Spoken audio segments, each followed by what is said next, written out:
What's up everybody, it's RobinGaming here. So my apologies, it's been a while. I realized that it's just that with the chaos of games, that has been coming out over the past weeks with Advanced Warfare, Assassin's Creed Unity and now Far Cry 4, it's been a little insane. And I have to be completely honest and say that I've probably sacrificed a little bit of the time I could put into making videos towards now playing these games. I just really wanted to, got a little addicted. All the games are definitely still very good and I totally enjoy playing them at the moment.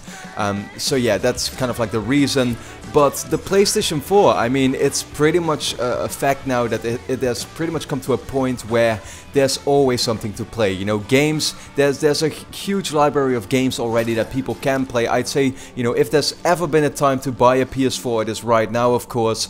And actually, I think last week on Saturday, the PS4 turned 1 year old, at least in America. On the 29th it will in Europe. That's the date I got my PS4 as well. And I thought it would be a little bit, it would be time to talk about my experience so far with the PS4, what I've really experienced over this past year, what I thought of it in general. And I think there's been a lot of complaints from people, and let's be honest, the last year hasn't been the best. It's safe to say 2014 was a pretty mediocre year in gaming, and that's making a lot of people say that there's never really been a point yet where it was worth it to have a PS4, but I was actually completely thinking the opposite. And ever since day one when I got my PS4, I thought it was worth it to get one at that point. And there were a few reasons for that, and it wasn't just because we're all nerds and we want to see what the new hardware is all about, what it's going to be able to do, and just wanting that new piece of technology in your house, of course.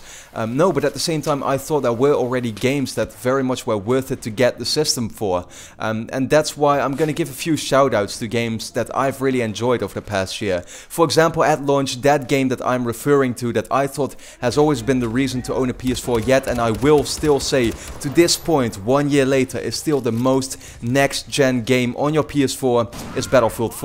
And I know that some people look at it as just another shooter and it had a lot of trouble at launch, but I will still say what I said just now, it is the most next-gen game on the PS4 and it still is right now. If you want a game that can show you what this new piece of hardware is capable of, buy Battlefield 4. It is not just the graphics that are insane and so much of a leap forward, it is not just the 60 frames per second through which the game just runs silky smooth, the frame rate never drops, and it's a completely new experience from if you were used to the PS3 days where all games would basically run at like 30 frames. No, at the same time it is those 64 player battles, that huge chaos on these amazingly sized maps. It's absolutely ridiculous. Yes, it is just another shooter. You may have been, or you may have gotten bored of that. I still think it is very much worth it to buy Battlefield 4 and see what the PS4 can do.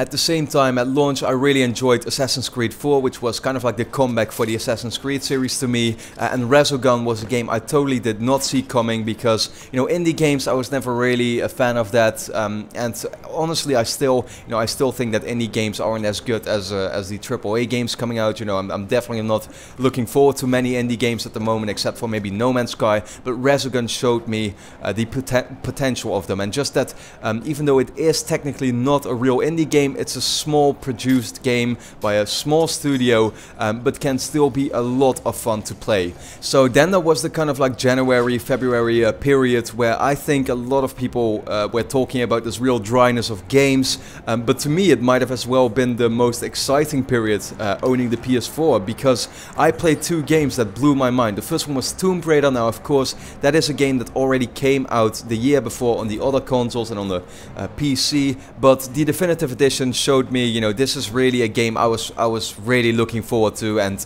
I definitely enjoyed being a huge fan of Uncharted, of course, action adventure style games. Tomb Raider was great at that, and then probably what will end up to be, although it technically can be my game of the year, Rayman Legends blew my mind. It was an amazingly fun platformer with a huge kind of like huge production value, you know, had a great graphical style, totally fitting of the kind of like game it was, the genre it is in. This cartoony style was super well executed. I have a lot of respect for Ubisoft for bringing out that game and still making those games actually, because you know, I'm pretty sure that the game didn't really sell up to expectations, and I really find it a shame, because right now I'd say it is the most fun game I've played on the PS4. Then of course through the year we've had games like Infamous Second Son, which was a little bit of a disappointment because it just didn't offer too much content. I was kind of like done with it in a very short time. Watch Dogs was a pretty big disappointment to most people, but to me, someone who had not been looking forward to the game and had no real expectations from the beginning, I thought that game wasn't going to live up to all the hype, and it actually surprised me in the end, because I did put the 60 hours into it, getting the platinum, and I really enjoyed it. Thought Watch Dogs was a great game, super fun, open world, you know, third-person action game. Last of Us Remastered came out. Of course, you could say that is right now maybe still the best game on the PS4, but only really to people who haven't played the game yet on the PlayStation 3, of course. If you have played the game, I would not say it's worth it to get it again on the PS4. It's the same game, just with a little graphical upgrade. And yeah, then we pretty much get to the last, you know, few months or so with Destiny, with Shadow of Mordor was a huge surprise to me, and now, like I said, Advanced Warfare, Unity, Far Cry 4, Dragon Age is about to come out, and Little Big Planet 3 as well. It's absolutely ridiculous. I'm gonna have a lot to play, really looking forward to it. And I would say that, you know, once again, it's been a pretty mediocre game, or a mediocre year, I mean, that's for sure.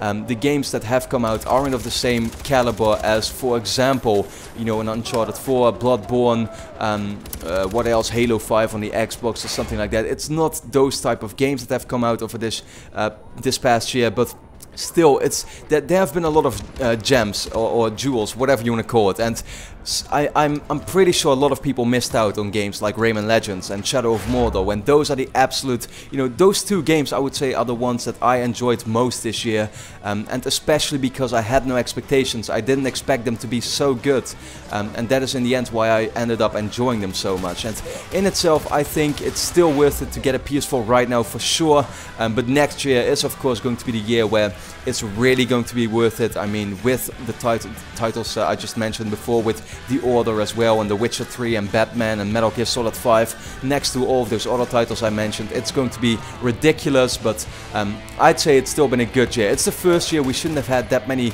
expectations yet, and I'd say that because I still ended up really getting some big surprises, I'd say the year was definitely still pretty good. So yeah, with that being said, I would like to know from you, how was did you already have a PS4 since launch? Did you get one this year?